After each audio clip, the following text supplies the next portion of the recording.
Next, we're going to cover the three core tools to lead without a title. First up is authenticity and kindness.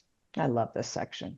Authenticity doesn't mean oversharing. It's simply sharing enough to be human and to create safety. Who has heard of the term psychological safety more than once in the last month? Anybody? Not I'm at the only all. one? It's the first time Whoa. I've heard it, to be totally Whoa. honest. Hmm. Okay. All right. So this is truly new. All right. Ooh, that's even more exciting. All right. So there's a lot of research over the past, I would say 3 years that Adam Grant and others have done on psychological safety in the workplace. And that psychological safety is one of the essential building blocks to being able to lead not only yourself, but also others and teams and entire divisions and the entire company effectively. In the absence of psychological safety, people pull back, they detach, they mistrust, and then they tend to lower their level of engagement, also their level of work product and productivity, and then everything just kind of declines after that. That's why we talk about being authentic and being able to share who you are authentically to everyone you work with, particularly the ones who you might be leading through influence without a title. Does that make sense? Hmm. Okay. Yeah, because the findings are that when we go to work, we psychologically expect that it's going to be a safe place for us. And for anyone that we are working with that we perceive is in an influencing or leadership kind of role to us, we expect to be able to have them provide a safe space for us, safe to share, what's going on with us as a human being, where we're at, in our life, in our day, how that relates to our goals, both personal and professional. Ultimately, meaning that, now in the workplace, we want to support and have the whole human show up rather than 10, 15 years ago and beyond. It was, hey, just leave all your personal stuff at the door and just show up because this is work and work only. Does that make sense? Yep. Hmm. Yeah. Okay. So that's authenticity. Kindness is fueling people, not avoiding hard conversations. And this specifically is treating people the way they want to be treated, prioritizing what they need to be fueled instead of simply just giving whatever they might need to finish the task at hand. And then it's not about avoiding the tough topics, but speaking through them in a way that helps all to see the benefit and growth that can come from them. Okay. So from this, we derive something called kind truths. Again, Brene Brown, if you're familiar with her work, you will have heard this within her work. And so we take this through to the work environment, and it's how we can frame and use that framework within tough conversations. So you can use this to speak kindly while addressing tough issues. So here's how we're going to do it. So a kind truth is basically using honesty added with respect. So an example of an unkind truth, maybe in a performance management situation, or when we're talking about work product or deliverable, the unkind truth of that would be, well, your report is poorly written and lacks clarity. The kind truth version of that is, I appreciate the effort that went into this. I think it could be improved by clarifying some sections. Can we go over it together? Do you hear the difference? Hmm. Yeah. Who already knows how to speak kind truths? I try. Awesome. Sometimes I use ChatGPT to I help. was just gonna say that. ChatGPT knows how to do Love, Yes. love, Or love. reframe something so it sounds it. Yes. Yes. more kind and more like I'm trying to help someone instead of Hmm. criticize. Yes. Yes. Exactly it. Wow. This is an exemplary group. Yeah. You guys are already on it. Yeah, love, love, love ChatGPT. Yes, it can absolutely help. Also with a reframe. Yep, absolutely. Now, unless we have, ChatGPT in our head, unfortunately, we have to be able to learn to do this on the fly Yeah. because that's typically when these conversations crop up, right? So the more quickly you can learn it, the more quickly you can implement it and use it in those on the fly situations. Good rule of thumb to remember, even though it says how to speak kind truths at the bottom and it gives you the step by step. Good rule of thumb to remember is switch out the pronoun you or your, just take that out completely and then put the topic or the subject as the main subject of the sentence, right? So you'll see in this kind truth in the first sentence, there is no you or your in that sentence, right? The effort that went into it improved by clarifying some sections. Can we go over it? That's putting the subject or the topic as the center of the sentence. That makes it easier, I think, right? You're not putting blame on anyone. Exactly. Yep. No blame, no accusing. Yeah, exactly. So it's being direct without being destructive or without blaming. Yeah, absolutely. Use I language, not you, because once you say the word you, it comes across as accusatory or blaming. And then be constructive and specific. And of course, pick the right setting. Awesome job, you guys. Wow. So then tone, empathy, and practice. Raise your hand if tone is important to you. Like Yes. if tone will cause something to land or to just bounce off. Yeah. Yeah. What's the tone that causes something to bounce off or for you to repel against it? accusatory. Mhm.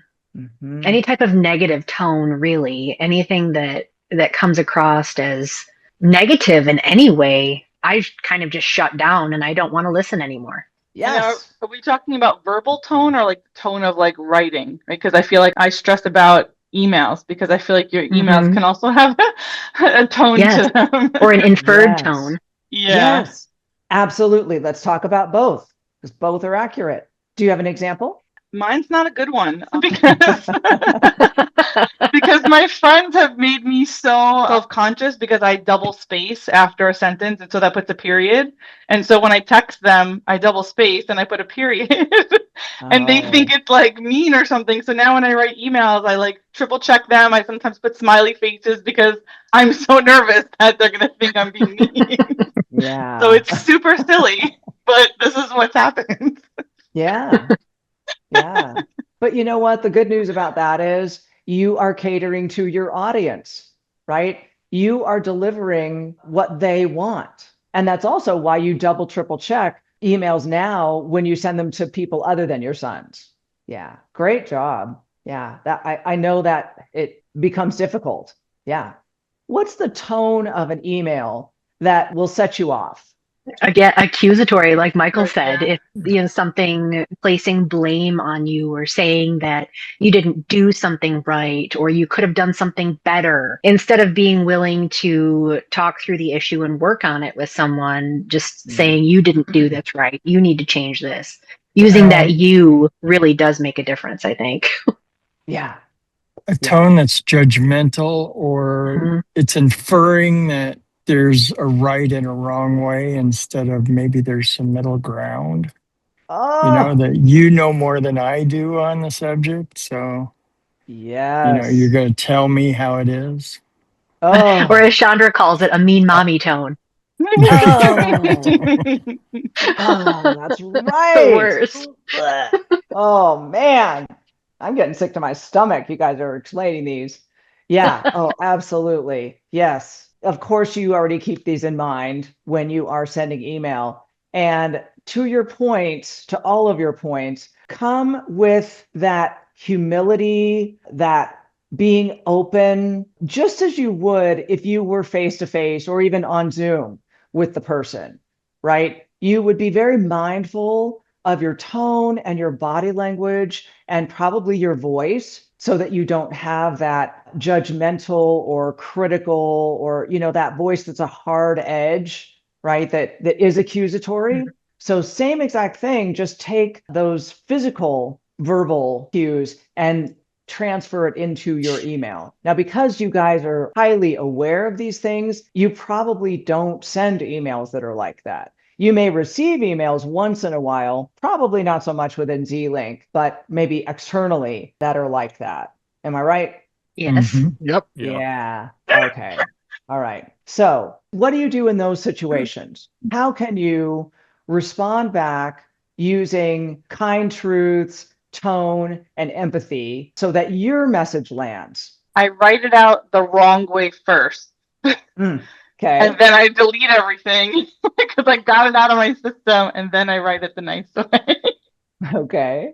Excellent. Hey, if that works for you, Yeah. perfect. I think if you perceive that there's any chance that things are being misunderstood because of the method of communication, it's helpful to change the method of communication. So sometimes it's easiest to pick up the phone or to ping somebody and say, hey, do you have a minute to chat on Teams live? Because again, like, you're reading their email, and I find this, it's like they read my email and perceived it different than I intended. Okay. Which doesn't release me of any responsibility there.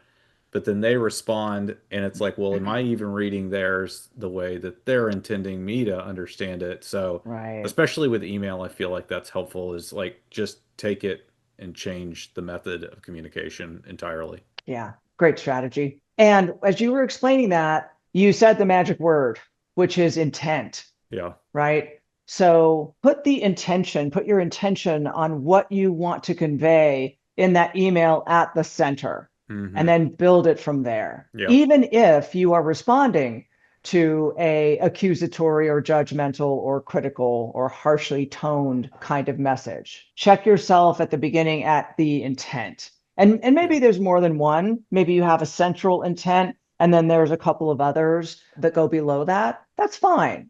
But just check yourself that those are all lined up with what you want to get across. Okay. Because sometimes we don't have the time, to get on a quick chat for a variety of reasons. And so you just have to respond. Yeah, that's right. fair. I also think asking like questions sometimes also. So depending on what the conversation is about, if there's like facts being kind of like sent back and forth, sometimes I'll try to like get screenshots or, reattach emails, but then kind of always kind of follow up where is this what you're seeing? Is this what you have in the system? Is this how you understood it? Like some type of question. So that way it's not like I'm throwing information at them, but it's like, hey, this is what I found. Do you have this also? So try to like align, I guess, if that makes sense. Great point. Although be careful there, because you used a lot of yous, right? And when you use screenshots, and you're trying to show them. I think I'm talking screenshots more about the data, right? Like if they're, because again, my role, I guess, is a little bit different. So it's not email screenshots, it's like data screenshots. No, but I hear what you're saying though. Yeah. Yeah. And remember, the context in which we're really going to use this mostly is internally, right? With folks that we are leading and trying to influence that we have no title over. So it becomes even more important, critical, that we get them through that message to move, to take action, to take it forward, right? Because we're trying to get them to do something, most likely. So that's when you want to stay out of you. And you pointed to the absolute right thing there, which is ask questions.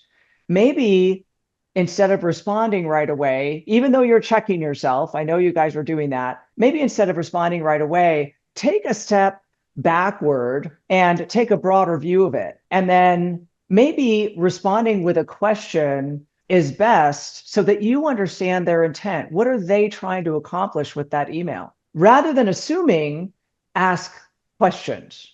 That always tends to center it and can disarm some of that tonal stuff that is, being kicked up by the words and the tone that they're using. Does that land? Yeah.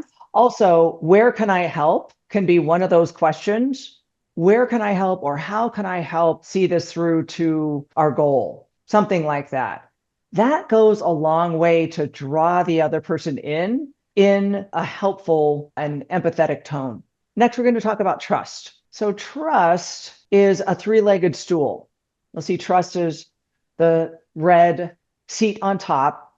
And then the three legs of trust are integrity, competence, and compassion. The reason we're going over trust is because you need to have solid relationships in the workplace to be able to influence others when you don't have a formal title. And trust is the main building block of a successful relationship. And this is also new information. It's how trust actually works versus maybe how we learned or what we were told on how trust works. What we have been told historically is that trust is something that's earned, right? And we earn it over time, when actually it can't truly be earned. It can only be given. It's a decision that each one of us make to extend trust to someone else, to extend our trust in them to actually have influence on us, to lead us, whether it's a project or, it's our role or it's a day or whatever. Who's heard this before? No. More new information. Yay. All right. Wonderful. So again, this comes from studies about trust. So it's incumbent upon each of us that if we want to have high trust in our relationships, then it starts with us. It doesn't start with the other person and building up enough relational capital to feel like we've earned their trust. The other things that we found in that building trust is that we tend to keep track of others' good or bad deeds, sort of, the scorecard system. And if they have had too many bad deeds or bad check marks, then we tend not to trust them or say, they didn't earn my trust. We need to just dispense with all of that because it just goes down the wrong path. And what we need to do is move forward with, okay, what does it take for me to extend my trust? And if we go back to the stool, what is competence and integrity? Competence is, I guess, if you're looking at the work that you're doing, knowing how to do your job in a way that's, getting things done, but still being efficient and effective. Right. Absolutely right. Yeah. Being competent in doing your job, right? So when something is given to you or you take something and say you're going to do it, then you actually do it. Mm-hmm. Excellent. What's integrity? Doing the right thing when nobody's watching. Yes. Maybe following through with what you say you will. Yeah, absolutely. So we've already covered compassion. We know what that is, but integrity and competence absolutely have to be there.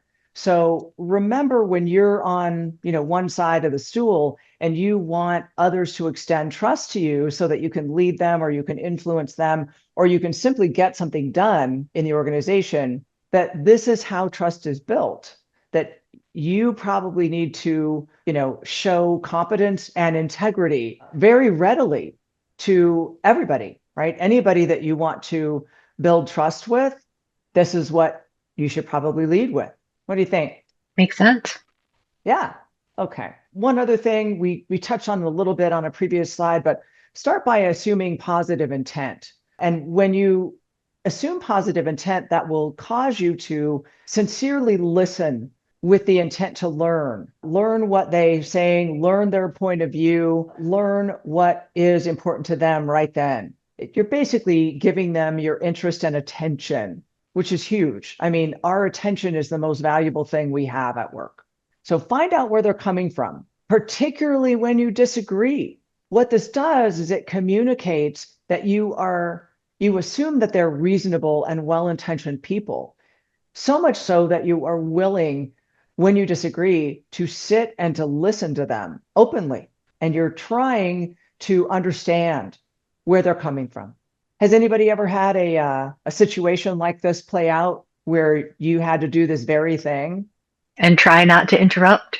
Yes. Yes. Yeah. How were you able to do it well?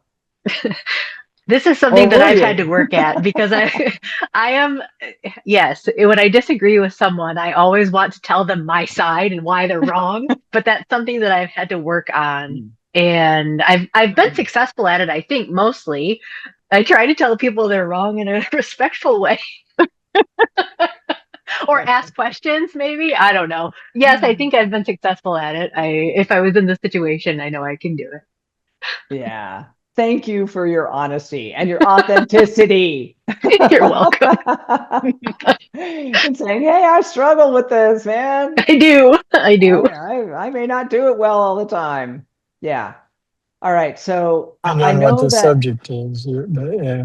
Go ahead. Yeah, I was just saying, I depends on what the subject is. I mean, if someone tells Aaron, 2 + 2 is 5, Mhm. you know for a fact that it's not. It's really hard to sit there and listen to how you're explaining 2 + 2 is 5, I guess. Yeah.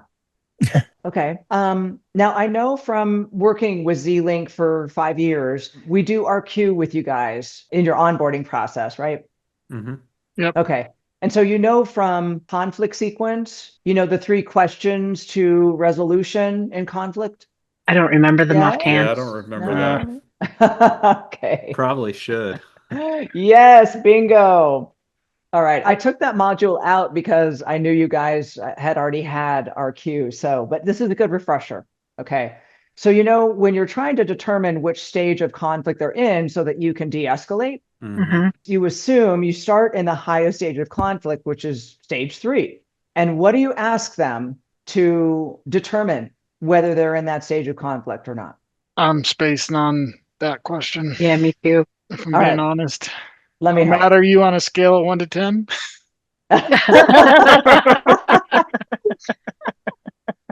I'm a 15. Oh, I love it. Oh, awesome. Okay. So, no, we'll save that question for later or never. Mhm. All right. So, the question you ask is, what is important to you about this situation?